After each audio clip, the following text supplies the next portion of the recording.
अस्सलामुअलैकुम dear student, आज हमारा टॉपिक है circular permutation clockwise and anti clockwise arrangement. इसमें हम सबसे पहले देखते हैं कि इनके फार्मूलाज क्या हैं और इनमें डिफरेंसेस क्या हैं। परमुटेशन के ऊपर मेरी 2 वीडियोस हैं, लेकिन उनमें से उस जो परमुटेशन थी उसमें सर्कुलर परमुटेशन का कोई भी क्वेश्चन डिस्कस नहीं हुआ। आज हम सबसे पहले इनके डिफरेंस की बात करते हैं। In some cases the clockwise and anti-clockwise arrangement are different. For example, sitting arrangement of same person around a round table. अगर हमारे पास कोई पर्सनैलिटीज़ की जब बात होती है और जिनमें हम लोग डिस्टिंग्विश आसानी से कर सकते हैं, जब उनके राउंड की बात की जाएगी, उनके किसी भी ऐसी कंडीशन की बात की जाएगी जिसमें एक सर्कल बन रहा होगा, राउंड टेबल का वर्ड हो या सर्कुलर कंडीशन की कोई बात लिखी हो, तो क्वेश्चन में आप हमेशा याद रखेंगे कि आपके पास जो फार्मूला होगा वो होगा अरेंजमेंट का n-1 फैक्टोरियल। अनलाइक ऑब्जेक्ट्स कहलाते हैं ऐसे, और इसे आप कहेंगे इसका जो एंटी क्लॉकवाइज एंड क्लॉकवाइज में डिफरेंट पर्सनैलिटीज़ नज़र आती हैं, सो इसलिए इसका फार्मूला होता है n-1 फैक्टोरियल। फॉर एग्जांपल, क्योंकि डिफरेंस जब आप कर पाते हैं 2 पर्सनैलिटीज़ के दरमियान में, तो आप कभी भी ये कंडीशन नहीं लगा सकते कि ये पर्सनैलिटी चेंज हुई। जैसे ही वो चेंज होगी उनमें आपस में डिफरेंस नज़र आएगा, ठीक है। तो इसलिए आपके पास फार्मूला होता है n-1 फैक्टोरियल। अब क्वेश्चन ये पैदा होता है कि सर 1 माइनस क्यों किया। असल में बात यह है कि जो अगर नंबर्स होंगे, फॉर एग्जांपल 5 या 6 या 7 नंबर्स, अगर वो सर्कल में, तो हमें ये पता नहीं चलता कि वो स्टार्ट कहाँ से हुआ। तो इसलिए किसी एक पर्सन को फिक्स करना पड़ेगा, उसको परमुटेशन के अंदर काउंट नहीं करेंगे। उसके इर्द गिर्द बाकी जो नंबर्स हैं, बाकी जो पर्सन हैं, उनको हम रोटेट करते हैं क्लॉकवाइज या एंटी क्लॉकवाइज। तो इसलिए हमारे पास -1 करना ज़रूरी है। एग्जाम्पल इसमें लिखा हुआ है, in how many ways 6 person be seated at a round table. अब सोल्यूशन बहुत ही आसान है। अब 6 पर्सन की जब बात हो रही है तो आपके पास सिंपल हो जाएगा 6-1 फैक्टोरियल। तो आप लिखेंगे number of ways 6-1 factorial equal to 5 factorial 120 ways. अब हम बात करते हैं सेम की कब कंडीशन होगी। सेम की कंडीशन है, in some cases the anti clockwise and clockwise arrangement are the same. यहाँ पर देखें, anti clockwise and clockwise arrangement जो थी वो डिफरेंट थी, और यहाँ पर वो हो गई सेम। जब वो सेम होंगी तो हमारे पास उनको डिफरेंस करने का कोई भी मेथड नहीं होगा। इसमें एग्जांपल के तौर पे लिखा हुआ है बेटा, बीड्स ऑफ नेकलेस। अब नेकलेस के जो बीड्स होते हैं, जब आप उनको घुमाते हैं तो वो क्लॉकवाइज और एंटी क्लॉकवाइज बिल्कुल सेम नज़र आते हैं। तो इसलिए हमें पता नहीं होता कि वो उनकी शिफ्टिंग हुई है या नहीं हुई। इसलिए जब भी ऐसी कंडीशन होगी जिसमें आपको डिफरेंसेस करना मुश्किल होगा, चाहे नेकलेस हो या गार्डलाइन हो या ऐसी कोई भी एग्जांपल हो, तो आपके पास जो अरेंजमेंट होगी number of unlike objects in a circle, तो यहाँ पर फार्मूला हो जाएगा n-1 फैक्टोरियल डिवाइड बाय 2। हम उसको 2 से डिवाइड करेंगे क्योंकि हम इनके क्लॉकवाइज और एंटी क्लॉकवाइज को डिस्टिंग्विश नहीं कर पा रहे, इसलिए हमारे पास ऐसे क्वेश्चन में n-1 फैक्टोरियल डिवाइड बाय 2 होगा। For example, in how many veg can 6 pair of different colour be arrange. अब देखें, आपके पास जब डिफरेंट कलर्स को अरेंज करना है तो यहाँ पर जो मोती की बात हो रही है, जो मोतियों को आप लोग अरेंजमेंट कर रहे होंगे, तो उनमें डिस्टिंग्विश, क्योंकि कलर हैं उनमें डिस्टिंग्विश करना आपके लिए मुमकिन नहीं होगा। तो क्लॉकवाइज और एंटी क्लॉकवाइज दोनों साइड, जैसे तस्बीह होती है, जब तस्बीह को आप 2 साइड से देखते हैं तो आपको उनमें डिस्टिंग्विश कभी भी नहीं कर पाएंगे ये तस्बीह सीधी है या उल्टी है, ये क्लॉकवाइज है या एंटी क्लॉकवाइज है, क्योंकि बिल्कुल दिखने में सेम लग रहा होता है। तो इसलिए ऐसी कंडीशन में 6 पेयर्स की बात हो रही है, तो इसका मतलब 6 जब मोतियों की बात हो रही है तो 6-1 फैक्टोरियल डिवाइड बाय 2 आप यूज़ करेंगे। तो 6 माइनस 1 फैक्टोरियल मतलब 5 फैक्टोरियल डिवाइड बाई 2 हो जाएगा। 5 फैक्टोरियल 120 के इक्वल होता है, डिवाइड बाई 2 मतलब 60 वेज आपका आंसर आ जाएगा। फैक्टोरियल नहीं आएगा, 60 वेज आपका आंसर आ जाएगा। ठीक है स्टूडेंट, अब इसी से रिलेटेड कोई क्वेश्चन हम लोग करते हैं। तो क्वेश्चन हमारे पास है question number 1 governor of the Punjab call a meeting 12 officers. In how many ways can they sit a round table? अब इसमें जो बहुत ही इंपॉर्टेंट बात है वो सारी स्टेटमेंट अपने काम की नहीं है, अपने काम की सिर्फ ये बात है कि जो राउंड टेबल की बात हो रही है और 12 ऑफिसर्स जब राउंड टेबल पे बैठेंगे तो आपको पता होना चाहिए इसमें डिफरेंट कंडीशन लगेगी या सेम कंडीशन लगेगी। अब जाहिर सी बात है ऑफिसर्स के दरमियान में तो हम आराम से डिस्टिंग्विश कर सकते हैं कि क्लॉकवाइज बैठे हैं, एंटी क्लॉकवाइज बैठे हैं, तो इसलिए इसमें सिंपल आपके पास फार्मूला लगेगा n-1 फैक्टोरियल। तो 12 minus 1 factorial 11 factorial equal to 39916,800। तो ये आपकी वेज बन जाएंगी। इसी तरह से एक और क्वेश्चन हम देखते हैं, find the number of ways in which 8 different coloured bead can be arranged. First option है in a row, second option है in a circle on a table और थर्ड है फॉर्म इनटू नेकलेस। अब बहुत ही important बात है, अब देखिए तीनों अलग अलग क्वेश्चंस को एक साथ लिखने का मतलब ये है कि आप तीनों में डिफरेंस कर सकें। अब हमें कलर्ड बीड से कोई प्रॉब्लम नहीं है कि कलर्ड है और ये है वो, ऐसा मसला नहीं। जब वो इन अ रो की बात हो रही है, सिंपल आपके पास 8 है तो सिंपल आप करेंगे 8 फैक्टोरियल। सोल्यूशन है फर्स्ट का इन अ डिफरेंट कलर बीड जो है वो इन अरेंजमेंट इन अ रो, तो फिर रो में कोई इशू नहीं है क्योंकि वो स्टेट होंगे तो उसमें कंडीशन बन जाएगी। टोटल नंबर ऑफ परमुटेशंस बनेंगे 8 फैक्टोरियल यानी 40320 वेज। लेकिन जब सर्कल की बात की जाएगी तो यही जो कलर्स होंगे वो आपके पास बन जाएंगे इन a circle 8 minus 1 factorial.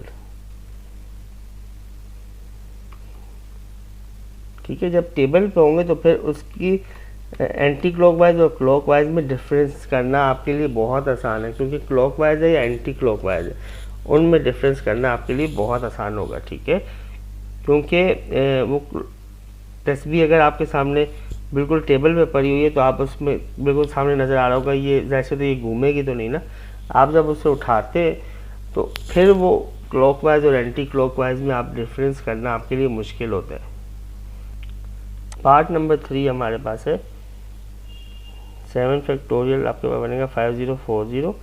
The number of veg 1/2 n-1 factorial.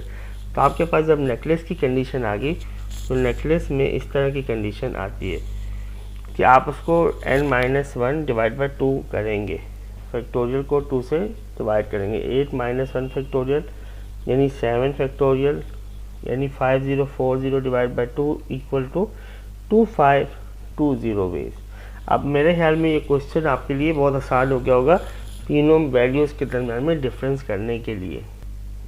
अब हमारे पास एक क्वेश्चन है, in how many ways 9 different flower be strung to form a garland. अब आपके पास जो गार्डलैंड है यानी आपके पास जो माला होगी उसके अंदर अगर आप कलर्स को लगाते हैं, जो डिफरेंट कलर्स के उनको परोते हैं, तो फिर क्या कंडीशन होगी? तो बिल्कुल वही कंडीशन होगी जो अभी हमने डिस्कस की, यानी आपके पास 9 डिफरेंट फ्लावर्स है तो आपके पास क्या हो जाएगा 9-1 फैक्टोरियल डिवाइड बाई 2 यानी 9-1 8 फैक्टोरियल डिवाइड बाई 2।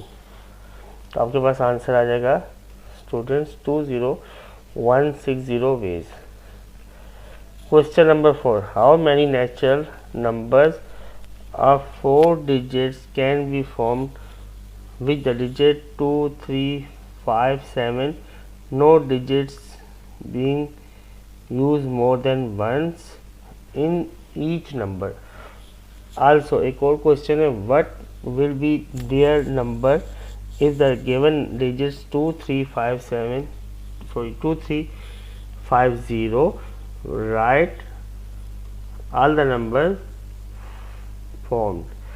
अब देखिए हमारे पास दो अलग अलग क्वेश्चन है। अब नंबर्स की बात है, हम नंबर्स को जब बनाने की बात करते हैं तो 5 नंबर्स हैं हमारे पास, 4 नंबर्स हैं 2357 और हमने 4 डिजिट्स बनाने हैं। तो उसका सोल्यूशन कुछ इस तरह से हो जाएगा, द डिजिट्स आर 2357 तो NS बनेगा।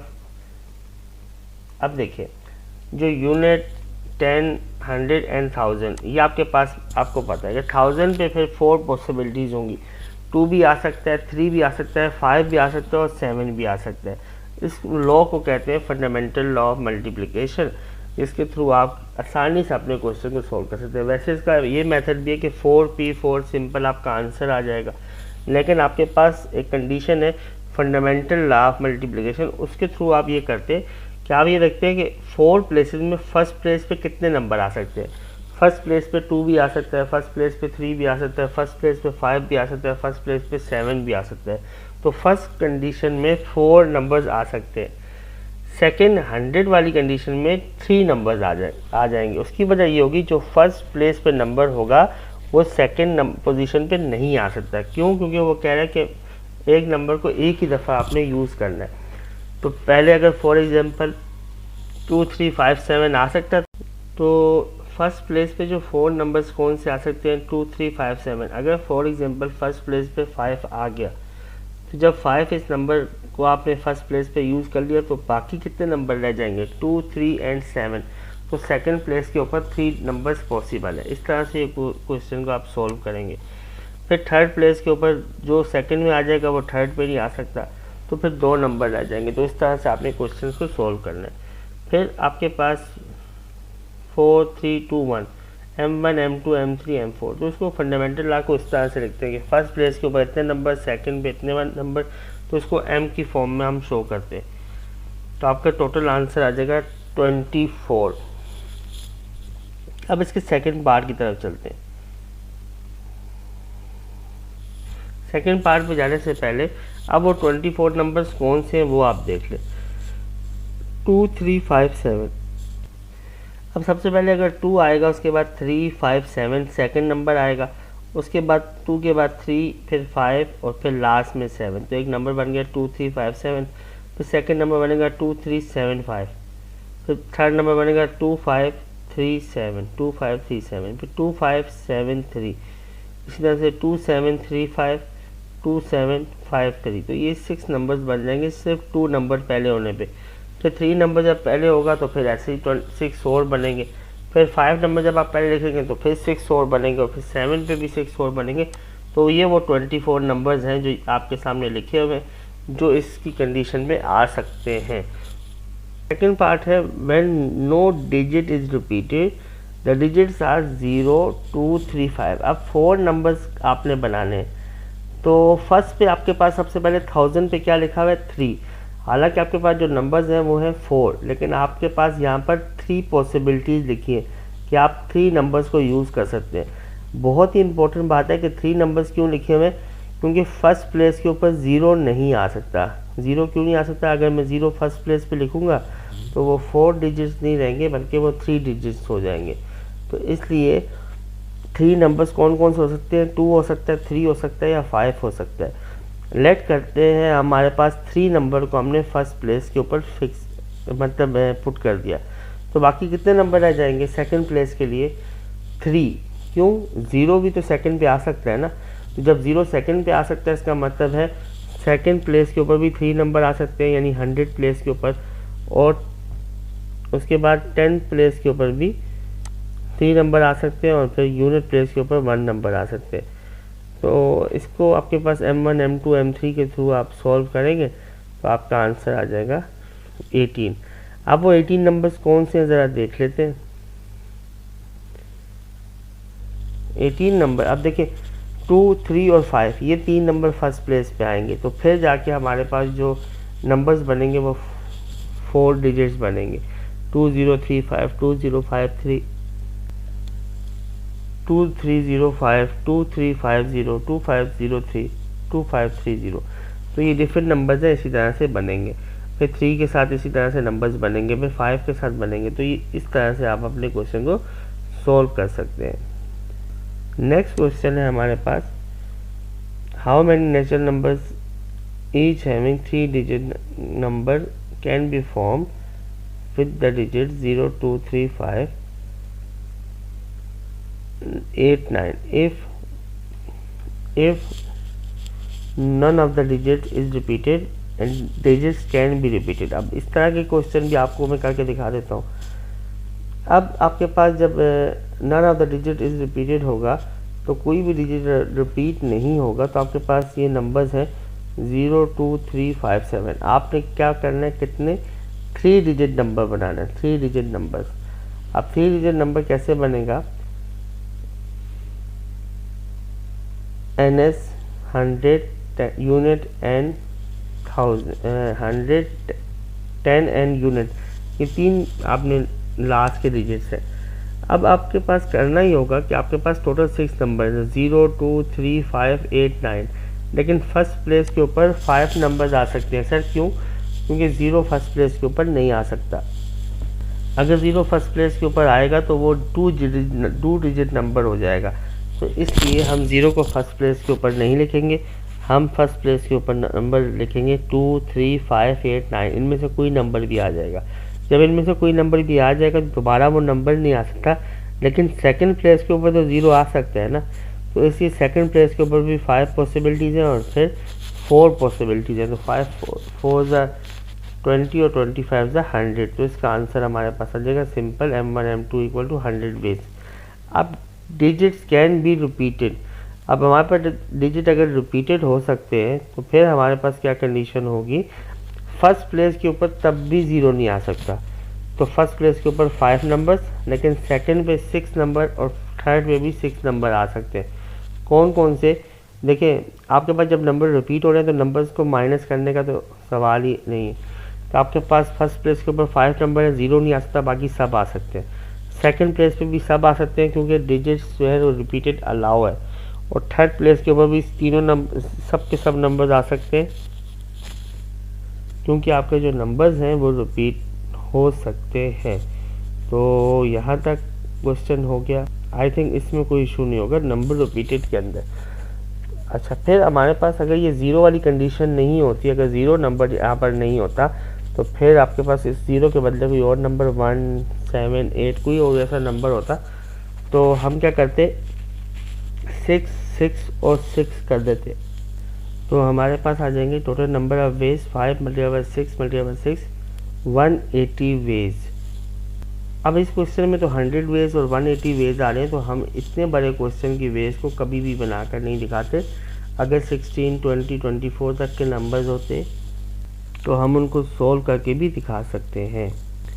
अब तकरीबन वैसे ही क्वेश्चन में 3 डिजिट नंबर्स हमने बनाने क्वेश्चन नंबर 6 में, लेकिन अब हमने देखना है इवन और ऑड नंबर्स को। अब आपको पता है इवन और ऑड नंबर्स के लिए लास्ट नंबर जिसे आप कहते हैं यूनिट नंबर, तो यूनिट नंबर पे अगर फॉर एग्जांपल 0, 2, 4, 6, 8 आ जाता है तो आप कहते हैं इवन नंबर, और अगर 1, 3, 5, 7, 9 आ जाता है तो आप कहते हैं ऑड नंबर। अब इसको सॉल्व करने के लिए हमारे पास जो नंबर है 1, 2, 3, 4, 5 और उसके बाद 7। अब ऑड नंबर्स के लिए हमें देखना होगा कि हमारे पास ऑड नंबर्स लास्ट में यूनिट नंबर्स पे आएंगे 1, 3, 5 और 7। 4 ऐसे नंबर्स हैं जो हम यूनिट प्लेस के ऊपर लिखेंगे। ये सबसे पहले हम यूनिट प्लेस को फिक्स करेंगे। अब जब यहाँ पर हमारे पास 4 नंबर्स आ सकते हैं, जो भी एक नंबर आएगा उसको आप छोड़ दें, बाकी टोटल में से एक नंबर माइनस कर दें। 1, 2, 3, 4, 5, 6 नंबर थे, जो लास्ट में आया उसको आप इग्नोर कर दें, बाकी कितने नंबर आ जाएंगे 5। तो इस प्लेस के ऊपर 5 नंबर आ सकते हैं और इस प्लेस पे 4 नंबर आ सकते हैं। तो इसका सिंपल सा आपका आंसर आ जाएगा M1, M2, M3 80 वेज। और जब हम इवन नंबर्स की बात करेंगे तो इवन नंबर में 2 और 4 है, तो यूनिट प्लेस के ऊपर 2 नंबर्स आएंगे और उससे पीछे वाला आंसर सेम रहेगा। NS 4, 5 और देन 2। यूनिट नंबर पे 2 इसलिए क्योंकि दो ही नंबर्स हैं 2 और 4। अगर ये लास्ट में आएंगे तो फिर हम कहेंगे इवन नंबर, और जो नंबर आएगा उससे पीछे नहीं आएगा, इसलिए हम कहते हैं 5 और देन 4। क्योंकि एक नंबर जो टोटल 6 से उनमें से एक नंबर आपके पास माइनस हो जाएगा और रिमेनिंग आपके पास बच जाएंगे 5 नंबर्स।